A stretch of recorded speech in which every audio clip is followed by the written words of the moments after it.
میرے خیال میں بڑی مفصل جواب دے رہے منسٹر صاحب کو اپریشیٹ جی اعظم سر دیکھیں دو سٹریمز چل رہی ہیں.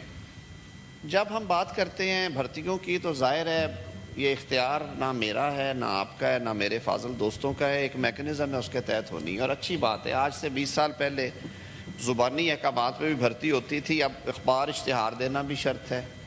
اب اس کے بعد ایک ٹیسٹ میں اپیئر ہونا بھی شرط ہے. اس کے بعد پھر اس کی سکریننگ ہوتی ہے. سکریننگ کے بعد کوئی انٹرویوز کی شرط ہے, کہیں پہ کوئی ٹیکنیکل ٹیسٹ کی ہے, اس کے بعد جا کے ہوتا ہے.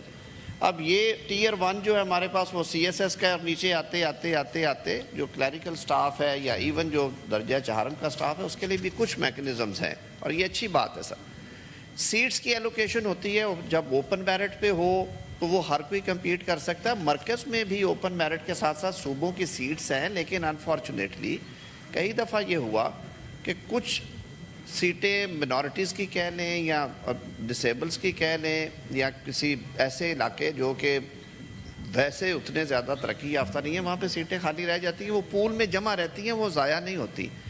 ہم نے ریسنٹلی ون ٹائم ڈسپنسیشن کر کے سی ایس ایس کے لیے ایک امتحان لیا تھا.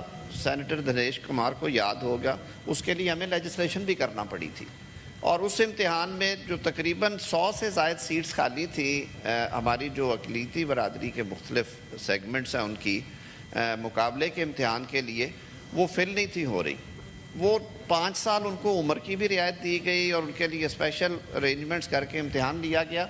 اس میں کوئی تقریباً 40% سیٹس جو ہیں وہ فل ہوئیں, لیکن پھر خالی رہ گئی کافی ساری. اب ظاہر ہے آپ کوٹا مقرر کرنے کا مقصد یہ نہیں ہوتا کہ آپ بغیر امتحان لیے خالی کورے کاغذ والے کو بھی نوکری دے کہ جی نہیں یہ آپ کا رائٹ ہے ہم آپ کو دے رہے ہیں, اور یہی میرٹ ہے اور ہونا چاہیے.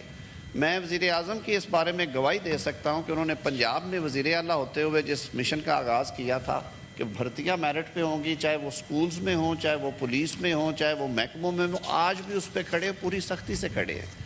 ابھی ہم نے ہر لیول پہ کوشش کر رہے ہیں. میں نے پچھلے ہفتے کا انیشیٹو آپ کو صرف گوش گزار کر دیتا ہوں کیونکہ بطور وزیر انسانی حقوق میں نے سارا وہ انیشیٹو خود ہم نے کارو آؤٹ کر کے سول سروسز اکیڈمی نے اسپیشل پروگرام شروع کیا ہے اور تمام صوبوں سے انہوں نے نام طلب کیے اور جو مینورٹی کی تنظیمیں ہیں ان سے نام لیے, جو بچے بچیاں ان کے یونیورسٹی ایجوکیشن کمپلیٹ کر کے جن کے اچھے سکورز ہیں, جو 80% یا 85% سکور والے بچے ہیں, ان کو اب سی ایس اے میں ہم نے ارینج کیا